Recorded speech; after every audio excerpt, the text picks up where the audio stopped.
3-4 ans, je crois qu'on est sur un festival avec Aurel et les Casseurs. Ouais. Un gros truc. Et il y a plein de stands. Et t'as un mec qui a un stand de tatouage et qui nous percute et qui vient nous voir et qui nous dit putain les gars, je suis fan de vous, je vous tatoue. Après votre concert, venez me voir s'il vous plaît. Quoi, je vous offre un tatouage. Et on verra et tout. Le concert se passe super bien et on finit par boire des coups en sortant de scène. Et on est un peu fonce-dé. Okay. Et j'ai une pote qui vient me voir et qui me dit mais putain le mec il lâche pas l'affaire, il est sur son salon de tatouage, il vous attend, vas-y viens voir ce qu'il a à te proposer quoi. Et donc j'y vais. L'alcool aidant, je le laisse me convaincre un peu de me faire tatouer, sauf que j'ai aucune idée de ce que je vais me faire tatouer quoi. Tu t'es déjà fait tatouer? Ouais, mais c'est j'ai un tampon Mako sur l'omoplate. Enfin, j'ai des trucs dégueulasses et c'est des petits trucs. On est déjà sur un principe de on s'en fout. Complètement. Ouais. Souille-moi le corps, tatoue-moi ce que. Voilà, t'es pas en train de te dire j'ai j'ai à aucune quelque chose, vision. Ça veut dire que là, mes C'est pour arrières, ma mamie. mes ancêtres. Il y a zéro symbole. Ouais. Justement. Si. On est pile là-dessus. Oh le malaise, putain. Comme j'ai aucune inspi, tu vois, je deviens très Prumdug et je dis mais pourquoi pas un maman. Putain, je connais pas l'anecdote. Je ne connaissais pas l'anecdote. Mais c'est un peu plus sophistiqué que ça. C'est-à-dire que je sais pas quoi lui proposer, le mec non plus. Okay. Et je dis vas-y, un maman, ça m'envoie idée, ça me ferait rigoler d'avoir un tatouage de marin sur le bras, quoi. Il me dit ok, mais moi je vais juste écrire maman, c'est peut-être un peu de cheapo, c'est tout. T'as des origines? Je lui dis ouais, espagnole et polonaise. Et il se met à fouiller, quoi. Et il dit putain, mais maman en polonais c'est trop joli, ça s'écrit Matka. M-A-T-K-A et tout, et c'est super joli. Et je lui dis, c'est vrai que c'est joli, à la sonorité, à la prononciation. Je trouve ça plutôt mignon, quoi. Mais je lui dis, mais comme je le semi-assume, tu vas me le faire sous le bras, discrètement, et en petit, quoi. Et il me tague mon maintenant, Matka. tu enlèves ton t-shirt. En sortie de confinement, c'est compliqué. On va pas faire évacuer la salle tout de suite. Et je me retrouve avec mon truc, tu vois, et je suis relativement fier de mon machin. Et je le montre à ma maman qui pareil, qui se réjouit du truc. Et se passent plusieurs années. Je sors mon premier album et je pars clipper en Ukraine un clip qui s'appelle Pièces détachées. Et je me retrouve au HMC, donc avec les habilleuses, les costumières, les maquilleurs, les maquilleuses. Et je suis avec une assistante avec qui je copine bien et on se tape des barres et on se parle louille un peu en anglais. Elle est ukrainienne et elle a de la famille en Pologne. Et je me fous à poil pour mettre mon t-shirt et tout et elle percute mon tatouage. Et je la vois partir en fou rire. Oh non. Et je lui dis bon. Non mais déjà, peut-être que tu te déshabilles, on rigole, c'est pas cool. Déjà, tu vois ce que je veux dire? J'aurais dû Première commencer étape, par là. à quel sujet? Ouais, j'aurais dû commencer par là. Est-ce que c'est mon 85B qui t'amuse? Est-ce que qu'est-ce qui te fait marrer concrètement? Il fait très froid aujourd'hui. C'est vrai qu'il neigeait de fou. J'avais pas d'excuses. La justification de ouf. Je pouvais pas avoir les seins qui tombent. J'avais pas d'excuses. Il faisait tellement froid. J'étais censé avoir un petit bonnet B ferme, quoi, tu vois. Mais je vois que c'est pas pour ça qu'elle se marche. Je crois qu'elle a percuté mon tatouage et je prends un peu le seum, tu vois. Je lui dis, mais qu'est-ce qui t'arrive? Parce que je vois qu'elle est hilar, quoi. Elle a vraiment les yeux qui débordent et tout. Et je dis, mais pourquoi t'as fait ça? Et je dis, parce que, je sais pas, en hommage à ma daronne, déjà. Et puis parce que j'ai des origines polonaises, je trouvais ça exotique. Elle me dit, T'as pas dit j'étais bourré, j'ai fait fais ça. J'ai joué la carte. Là, j'ai joué la carte. J'assume totalement le truc. Il y a une signification complètement. derrière, tout ça. Ça n'a pas duré. Ça n'a vraiment pas duré bien longtemps. La gueule de la meuf, je pense pas. Ouais. Je te jure. Et je lui dis mais qu'est-ce qui te fait marrer le fait que j'ai fait un tatouage, de trucs un peu clichés, fragilos. Alors tatouer mais ça veut absolument pas dire maman ton truc. Donc là j'ai une montée de lait. De lait.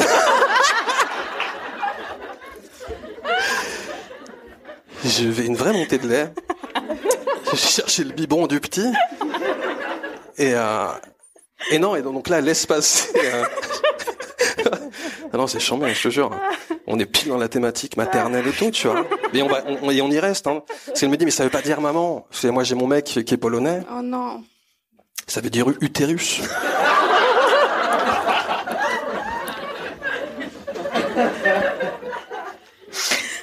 Je dis, preuve à l'appui, fais-moi voir. Sors-moi un Google Trad, preuve à l'appui, fais-moi voir ce truc, j'ai pas utérus, t'as de tatouer sous le bras, tu te fous de ma gueule. Google Trad. Le Google Trad, elle me sort le truc. Non. Effectivement. Matka veut dire utérus, quoi. Oh Oh putain. Donc j'ai utérus tatoué sous le... J'ai 3 pauvres tatouages qui se battent en duel sur le corps, dont utérus sous le bras gauche. En polonais. En polonais. Oh putain. En polonais. La fierté de ma famille en Pologne. C'est beau. Non mais franchement, se battre pour la cause des femmes, ça me touche quoi, tu vois. C'est pas mal. Mais oui, mais vu que je suis pour l'égalité des sexes, je me dis comment faire pour rééquilibrer un peu le truc. Ouais, c'est ça. Je trouve pénis en espagnol. De l'autre côté, c'est joli ou pas? tu vois. Ouais. De l'autre côté, ça ouais. se dit comment pénis en espagnol? Google Trad. Il y a pas d'espagnol dans la salle, non? Penizo. Bon bah on va rester là-dessus. Penizo. La quequeta. La quequeta. On avait passé toute notre journée sur une petite plage juste magnifique qui s'appelait Paradis et qui porte très très bien son nom. Et on avait sillonné la plage de long en large et surtout sous l'eau avec nos fameux casques Decathlon. C'était assez génial à essayer de se la jouer un peu Eric Tabarly alors que franchement on était bidons. Mais c'était génial et on avait tissé des liens plutôt privilégiés tout au long du séjour avec le patron du bar juste en bas de notre immeuble qui était vraiment un bar ultra stylé à flanc de falaise, l'endroit vraiment où fallait aller. Et le mec, depuis le début du séjour, me draguait. Un petit peu, ouais.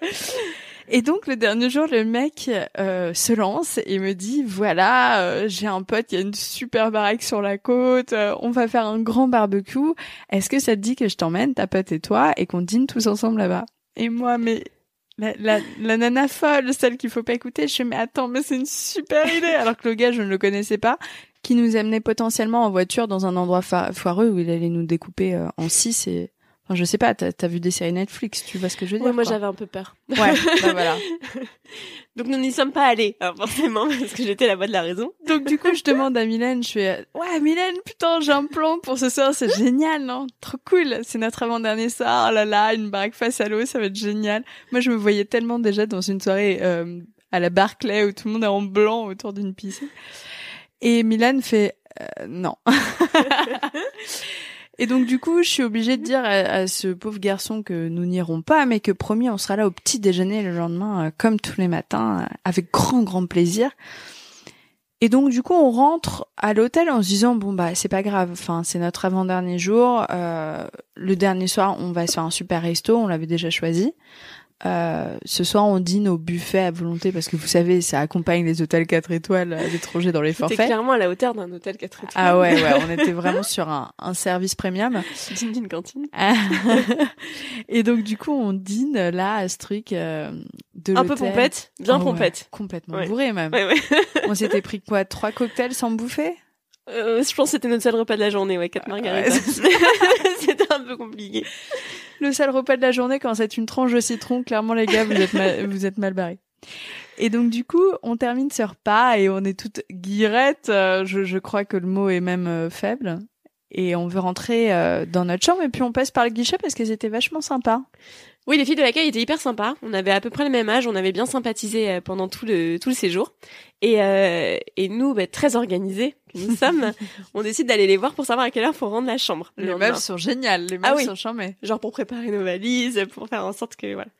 Donc on arrive et on voit le soulagement sur leur visage de nous voir. Donc nous on est trop contents, elle nous aime vraiment bien, hein, c'est cool. Avec une petite musique en fond sonore, et là, ah mais non non, ah mais non non non. Et donc elle nous demande où est-ce qu'on était toute la journée, qui nous a pris aussi. Oui. Qu'elle nous avait cherché une bonne partie de la journée, toujours avec le sourire, parce qu'elle était vraiment sympa, mais un peu inquiète quand même. Et elles nous disent que oui, donc on leur demande, on a quand même le temps de leur demander, oui, on voulait savoir à quelle heure on doit rendre la chambre demain. Et elles nous disent, mais en fait la chambre, en fait, il fallait la rendre ce midi parce que vous partez maintenant. On était en maillot de bain. Like now. Je me rappellerai toujours de sa phrase en anglais avec le regard mais bourré d'inquiétude. I mean like now. Parce qu'en fait, on voyait les gens qui étaient assis dans l'accueil avec les valises, les gens qui devaient repartir en même temps que nous. Et nous, on était en maillot de bain, du sable dans les cheveux, bien pompette. La chambre dans un état sordide avec nos affaires éclatées un peu partout. Mais la chambre était dans je sais pas, un Oui. état infernal, quoi. Bah, c'était une semaine de bazar, quoi, qui s'était accumulée. Donc, pas 8 jours, 7, du coup. Ouais, du coup. Donc voilà, vous comprenez désormais pourquoi c'est important comme nuance. Donc on rentre dans cette chambre-là, mi-paniqué, mi-explosé de rire. Surtout explosé de rire, ouais. Franchement. Ça, c'était drôle. C'est hyper drôle. Ouais. Parce qu'on sait qu'on a une heure, que c'est pas la catastrophe absolue, mais Oui, qu'on parce est de que grosses bolosses quand même. On Donc est c'est des gros drôle. poulets, mais dans notre malheur, on a de la chance parce qu'il nous restait un peu moins d'une heure pour prendre une douche, faire notre valise et rejoindre les gens et partir. C'est ça. En gros, sinon on ratait le vol. Moi, je me souviens vraiment encore de moi en train de me shampouiner et de rire aux larmes, mais vraiment en me disant, mais vous êtes des connes totales. Des connes totales et de penser à ce pauvre garçon du café et de me dire Qui oh nous non et toi attendra. t'étais là on en a rien à battre. Voilà. Pour notre défense, quand même, il faut préciser un point. On n'est pas complètement stupide, on sait lire une date. Le problème, c'est que le vol était à Je dirais pas ça. Je resterai plus sobre sur notre cas. Le vol était à minuit et quelques. Et en fait, c'était assez confusant sur le jour du départ. On a voulu voir le verre à moitié plein. On s'est projeté. Notre optimisme légendaire. On perdra. On s'est penché. On a volontairement, je pense, un peu cru qu'on partait le lendemain parce qu'on était très heureuse de rester 8 jours. En fait, c'est hallucinant, mais les mecs te disent que vous restez 8 jours sur place. Pourquoi? Parce que le vol est à 1h du mat. Oui. Le 8e jour, c'est quand même scandaleux quand on y C'était un peu pense. scandaleux, oui.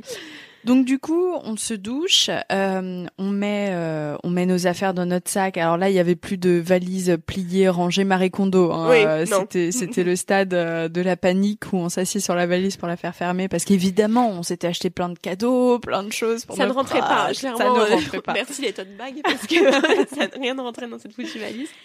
Donc on rejoint l'accueil, les nanas, avouons-le, plutôt soulagées de nous voir arriver en temps et en heure. Petite parenthèse, on aurait accepté ce dîner sur la côte. C'était foutu. On Ouais. était complètement...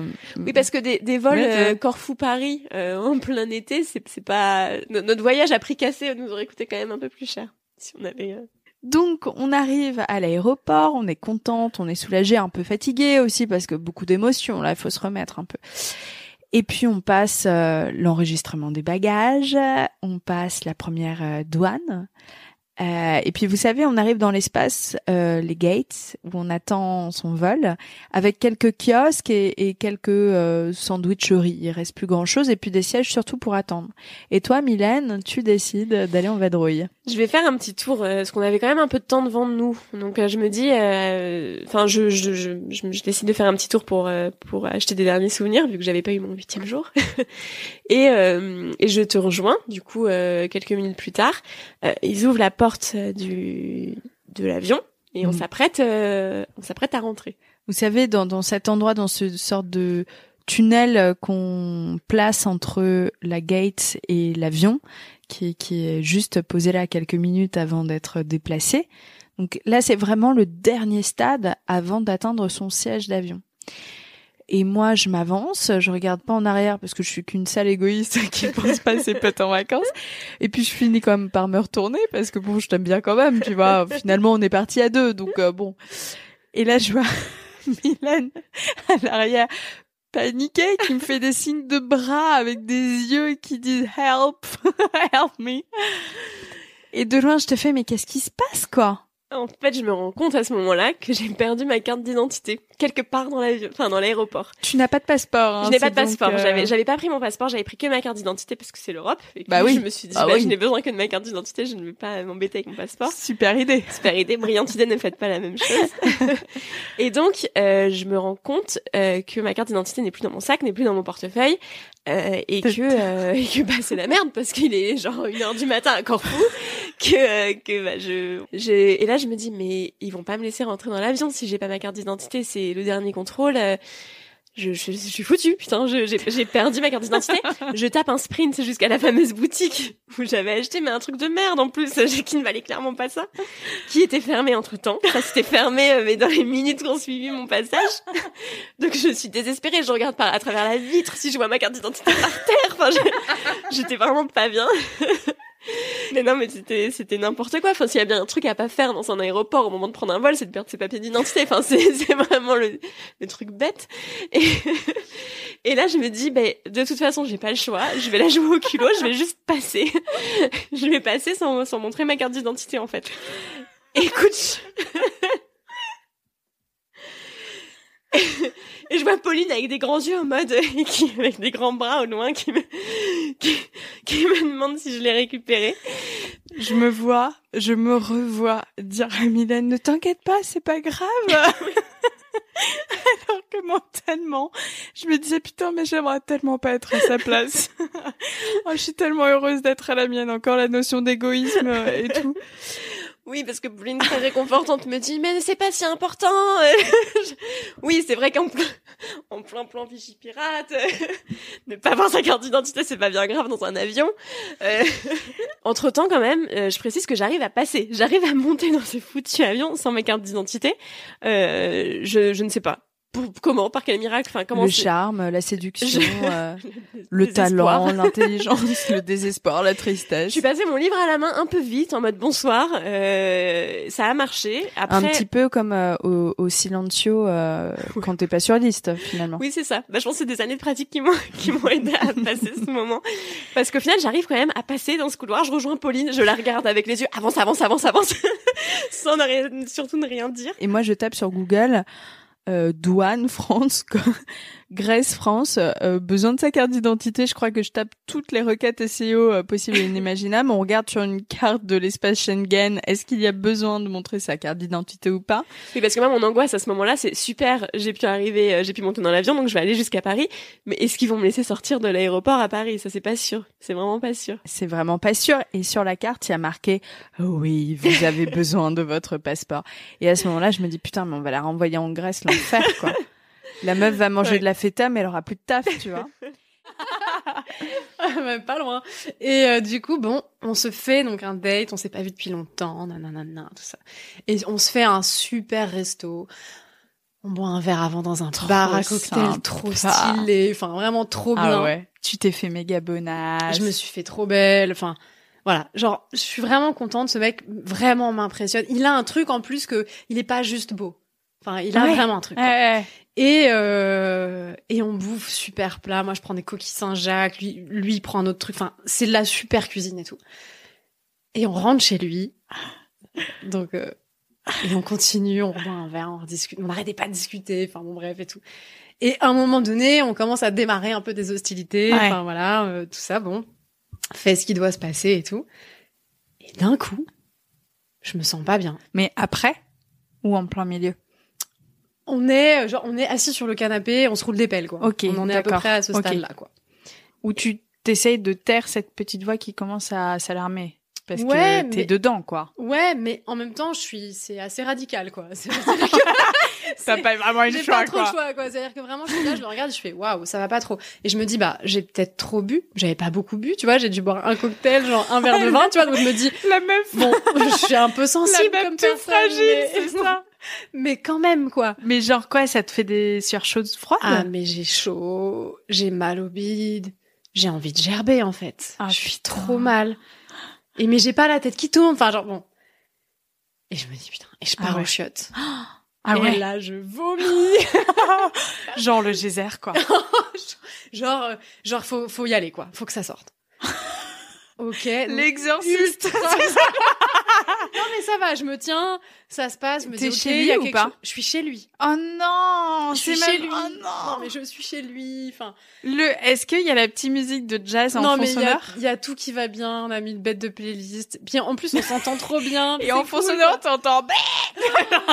Mais ça va. Et on était dans le salon à ce moment-là et les chiottes sont loin. Ah ça c'est génial. L'appart est grand, les chiottes sont loin. Et là du coup parfait. Sauf que les toilettes étaient... parfait. Parfait. Entendons-nous. Parfait, les toilettes étaient très loin du salon. Oh mon Dieu. C'est à retenir pour la suite. Et en fait, donc je reviens des toilettes, je me lave les dents et tout. Ah ouais. Machin, et ça va, mais beaucoup mieux, quoi. Donc je me dis... ouais, mais gênant quand même. Gênant et tout. Mais je me dis, autant je suis partie aux toilettes, il s'est pas rendu compte que j'ai vomi, tu vois. Ah ok. Je sais pas, tu vois. Mais tu peux un peu de la gueule quand même. Mais je me suis lavé les dents, Ok, j'ai pris du d'accord. dentifrice, je fais Oui, voilà. t'avais le dentifrice et tout. Ok. Voilà, je me suis refresh. La meuf qui pense tellement qu'elle va s'en sortir comme ça. Little did she know. Et donc j'arrive, refresh, je suis là, bon, ok, tout va bien. Elle me fait, non, ça va. Je fais ouais, bah écoute, bizarre, mais ça va beaucoup mieux et tout. On redémarre. Parce qu'on avait commencé. Ça va, super. Et là, meuf, je me tape une intox alimentaire toute la nuit. Ça veut dire que mon système digestif, pour les gens, pardon vraiment parce que c'est dégueulasse, donc pardon pour les gens qui écoutent ce podcast peut-être en mangeant, pardon. Ne d'avance. buvez pas de soupe. Pas Deux de trucs Saint-Jacques. C'est ça. 2 trucs à éviter. Mon système digestif a simplement dit merci beaucoup, bonne soirée, on ferme et toutes les issues sont ouvertes. Donc voilà. À 22h, rideau. Nouvelle Et restriction sauf d'Olivier Véran. Ah ouais, non mais horrible. Et du coup, sauf que en Mais fait, les attends. toilettes étaient loin Oh mon du salon, mais collées à la chambre. Oh mon Dieu. Et du coup, et vraiment meuf, mais en fait, j'étais dans une situation, c'est-à-dire que la première fois où c'est arrivé, j'ai géré. Mais après, mais pour les gens qui ont une intox alimentaire, tu ne peux plus rien contrôler. Et en fait, j'étais malade, mais comme un chien. Je me suis évanouie dans les chiottes. Oh mon Ah non, mais c'était horrible. T'avais pas la bassine, tu t'es évanouie avec la bassine. Non, je suis allée trop loin en disant ça ou pas? Bah attends, je vais amener cette petite parenthèse. Donc le mec est génial. Non mais franchement. Non mais blague à part, je suis restée ensuite 4 ans avec lui. Donc en fait, c'était une vraie histoire, quoi. Ouais. Mais Eh ben tu l'as testé le gars. direct, premier jour là, bam. Et en fait non mais lui trop mignon, enfin tu sais il voit très bien que je peux pas, c'est-à-dire que l'intox alimentaire Et puis il y a le son, l'image, l'odeur, l'odeur. genre c'est un spectacle l'image pas sensoriel trop, parce quoi. que, bon, je ferme la porte mais tu sais entre-temps je vais m'allonger quoi, tu vois, donc je m'allonge dans le lit, ça repart, putain je cours aux chiottes et Oh tout. mon dieu, ma Et là il me dit pauvre. bah tiens écoute, je te donne une bassine. Oh le Tiens, petit amour. Non mais je suis aux toilettes, je suis assis. Ce détail est vraiment, je crois que je vais trop loin. Non, je sais que t'as envie d'y aller, j'ai envie que t'y ailles. Tu sais, moi, je suis le premier de cordée qui est là. T'inquiète! Les prises sont faciles ici! Je te retiens! Elle est tombée. Et non, et et en fait, j'ai la bassine sur les genoux. Ça part de partout. Enfin, tu vois, genre, je peux plus rien contrôler. C'est terrible. Vraiment, c'est... On dirait le bassin de Neptune à Versailles. Oh là, je te jure que vraiment, à ce moment-là, j'avais envie que tout s'arrête, quoi. Ah ouais. Et à moitié évanouie, je sais pas, je perds un truc et tout. Et là, je suis assise comme ça. Et je shoot. J'ai le bras qui tombe sur la bassine et j'ai la bassine qui tombe par terre dans les chiottes. Et là, je suis là, mais qu'est-ce que je fais? C'est horrible. La dignité humaine. Non mais déjà c'est très intime parce que je vous partage ça avec tous les gens qui vont écouter ça. Avant, il y avait une personne Ils vont se concernée. sentir mais tellement mieux en entendant ça. Non mais franchement, t'es en train de faire du bien. Dis-toi que c'est un acte solidaire. Ce que totalement. Ouais. tu fais. Mais... C'est très socialiste. Tu vois, t'es dans le partage. Et non, et en vrai. Mais comment tu fais que genre oh, putain. Bah j'ai fait quoi. Je me suis démerdée pour nettoyer et j'entendais. Comme ça, il tapait. Ça va. J'étais là. Dégage. Pars. La meuf, elle est là en train de faire grrr. Ah non mais et grrr, c'est mignon comme mot. Oh, c'est dégueulasse. Enfin voilà, et donc en gros, et heureusement pour moi ça a duré toute la nuit, mais le matin ça s'est arrêté. Oh bah c'est en blague, il y a un moment où t'as plus de fluide en fait. Mais bah non, mais de toute façon tu vois. Et vraiment, c'est lui quand on allait en montagne qui nous engueulait dès qu'on faisait trop de bruit pour pas emmerder les marmottes. Tu vois, on en est à un stade quand même de respect des animaux. Donc ce que je vais vous raconter, c'est un peu trash. Mais mettez-vous dans l'état d'esprit de vraiment, on adore les animaux et il y a aucune malveillance. Voilà. Okay. C'est juste un malheureux accident qui a eu lieu en un jour un peu spécial. Ce teasing. Voilà. On t'écoute. Ah bah on est toutes oui. J'ai peur. Attends, je caresse ma chienne. Nous sommes le 25 décembre. Mon papa, comme chaque année, je le voyais à l'époque 2 fois par an. Il venait quelques jours. On se connaissait finalement peu et on était toujours un peu stressés parce que il venait, il voulait refaire un peu le père de famille, mais il avait pas d'autorité parce que je le voyais 2 fois 3 jours par an. Mais tout d'un coup, il se la jouait un peu homme de la maison. Il n'arrivait pas à trouver sa place, nous non plus. Enfin, tu vois, c'était toujours un peu gênant, quoi. Noël. On était heureux de se retrouver, mais c'était toujours un peu bizarre, quoi. Ouais. Et là, il arrive, et moi, j'ai eu un petit hamster je suis trop contente. Ça fait 2-3 mois que je l'ai. J'avoue que je me souviens même plus de son prénom, le pauvre. Oh, bah alors. Mais je le trouve trop mimi. Il est là dans sa petite cage. C'est mon meilleur copain et tout, tu vois. Et donc, je suis là, papa, viens voir mon hamster, regarde, il est trop mignon. Et là, mon père est là, mais enfin, même s'il est petit, la vie d'un hamster n'est pas dans une cage, et tout. Et tu vois, il nous sort tout un discours comme ça. Il a pas tort, en un sens. Oui, il a pas tort. Mais quand on va voir la suite, on se pose quand même quelques questions. Oh là là, j'ai peur. Continue, Paulette. On est dans mon salon et donc mon père, chef de famille, dit mais enfin et tout, tu vois, il part dans sa diatribe. Cette voix, tu on sent l'actrice en toi quoi. Mais enfin, Pauline, sors-le de sa cage. Merde. Et mon père nous dit, on ferme la porte, le hamster, faut bien qu'il joue, on va profiter du salon, il va pas sortir parce que on ferme la porte, tu vois. Et avec ma mère, on se dit, mais c'est vrai, c'est une super idée, on n'y avait jamais pensé, parce que d'habitude, quand je sortais le hamster, je le mettais, par exemple, sur mon lit, je jouais un peu, et puis je le remettais dans sa petite cage, tu vois. Oui, j'avais jamais réfléchi à juste laisser mon hamster dans ma chambre, tranquillou bilou, quoi. J'ai pas utilisé cette expression depuis que j'ai 14 ans, je pense. Je sais pas ce qui est en train de se passer. Nous sommes le 25 décembre 1961 avec Paulette et Steph. Je me suis positionnée dans mon état d'esprit de l'époque. Serge, sors de ce corps. Big bisou, belle brune. ça va se terminer comme ça. Big bisou bien baveux, tu sais. Belle brune, bien sûr. Enfin, pas belle mal. blonde dans ton cas.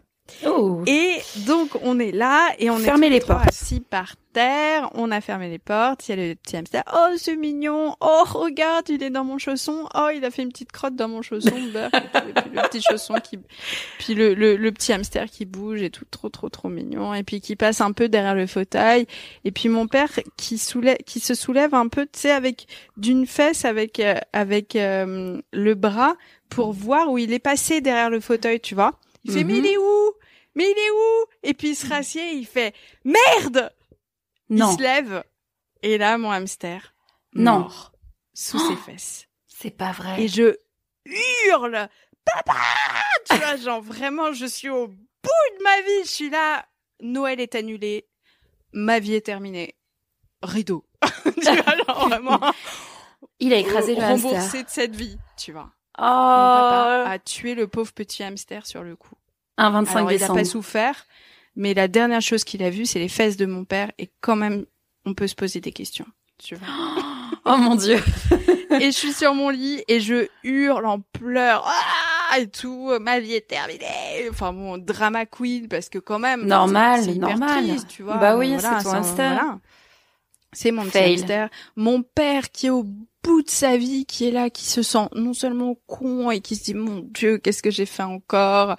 Enfin, qui est vraiment au bout de sa vie. Je me revois en hurlant en pleurs sur mon lit, ma mère d'un côté, mon père de l'autre, et tous les deux qui se regardaient en disant oh mon Dieu, qu'est-ce qui oh mon Crotte. Dieu, qu'est-ce qu'on va faire. Ouais, littéralement.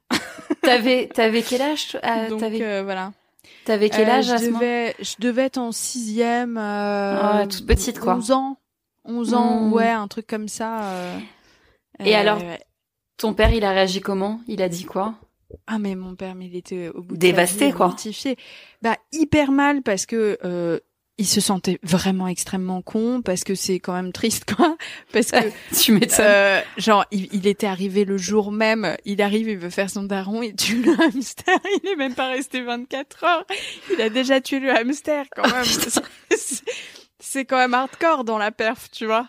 Enfin, ah bah là c'est pire que hardcore, c'est horrible.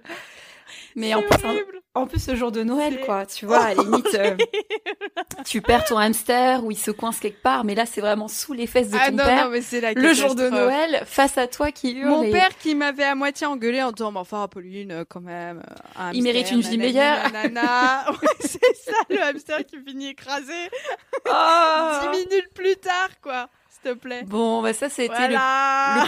le plus gros fail de Noël, sans hésiter, quoi. Bah oui.